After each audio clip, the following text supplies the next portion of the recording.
We are talking about the Halloween-themed anthology movie One Night in October, actually made back in 2017. The man behind this, writer-director Christopher M. Carter, and this has three stories that stars Jessica Morgan in I suppose our main story.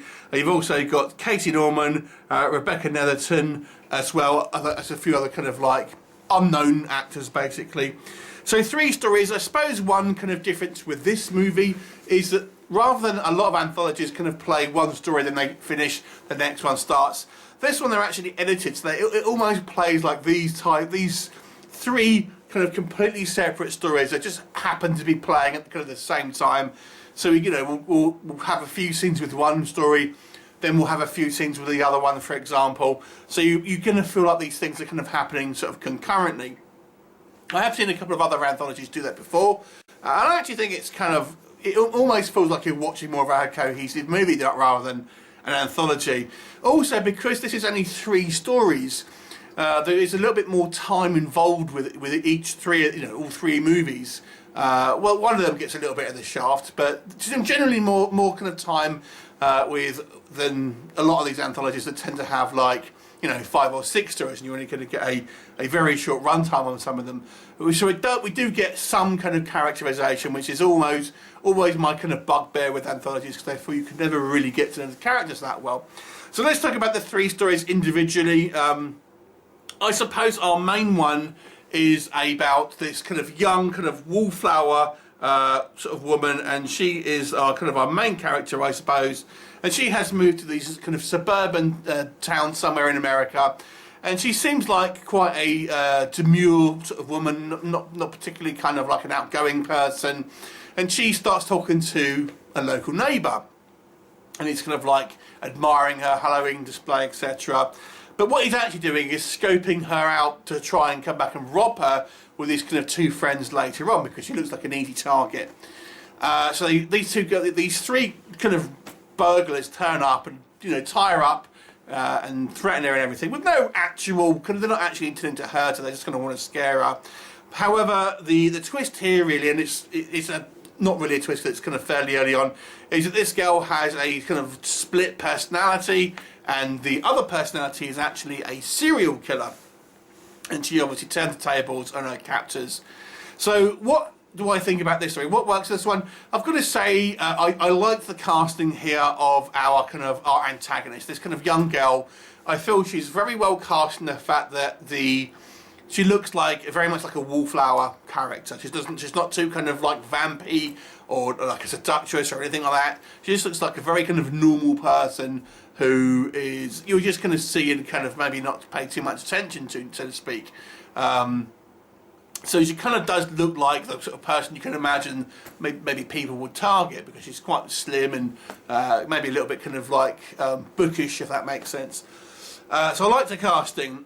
This also probably features the best scene in regards to practical effects. There's a scene here that involves someone's face getting removed, and I think it's done to a good effect. The effects on this particular sequence actually look pretty impressive, and this is a very low budget anthology film, it's got to be said, so I was actually quite impressed with some of this. And there's a reasonable amount of implied violence here, I feel. Certainly the most kind of implied violence in the whole of the movie as a whole here. This probably also gets the biggest runtime out of the three stories, so you can get a little bit of characterization here. The use of this one, I've got to be honest, the acting in this whole film is pretty ropey, from at best being kind of like run of the mill, at worst being pretty bad in regards to some of the actors here. So the acting isn't particularly good. Our main character, this girl, I don't know, she plays her normal self pretty well, but the kind of like the evil twin, so to speak, or the evil personality is a little bit too hammy, for example. I've got to say as well, it just kind of goes into a little bit of silly stretching out of the scenes, for example, when she's kind of like measuring up people to kind of hit them over the head and things like this. It's done so. The scenes take so long, it's almost like comedic, because it looks like a Tom and Jerry kind of style kind of cartoon. So the tone of this movie is never particularly kind of sort of scary.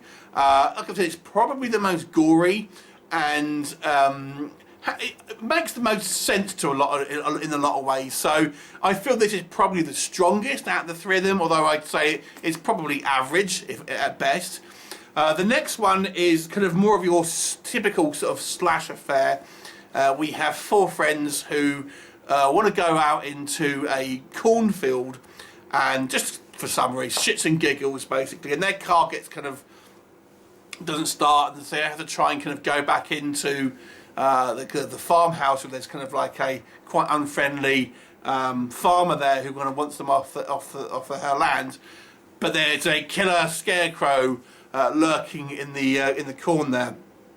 So that's kind of a very much a typical kind of slasher film. There's quite a nice little story element involving candles, which I felt was quite good and quite well implemented into the story.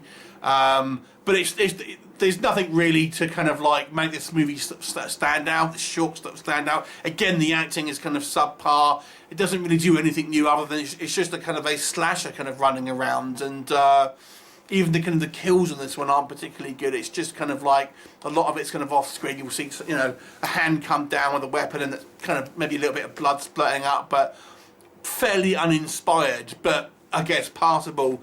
The third story is by far the weakest because it absolutely doesn't make any sense.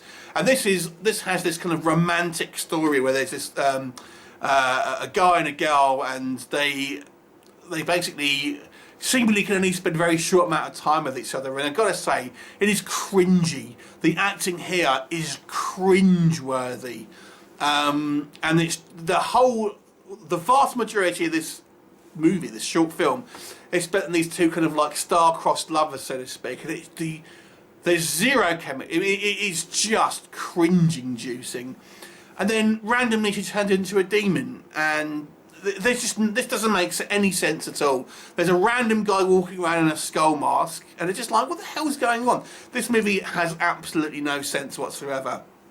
So overall, I feel there are a couple of elements, at least maybe in the first two short films, that, you know, make it work. Those ones work to a degree, but there's as much detriment in that as well. So I don't think none of these movies particularly kind of stand up. I don't think any of them are particularly good. They're all extremely low budget, very kind of poorly acted for the most part, with a couple of mediocre at best performances. The production value is so cheap.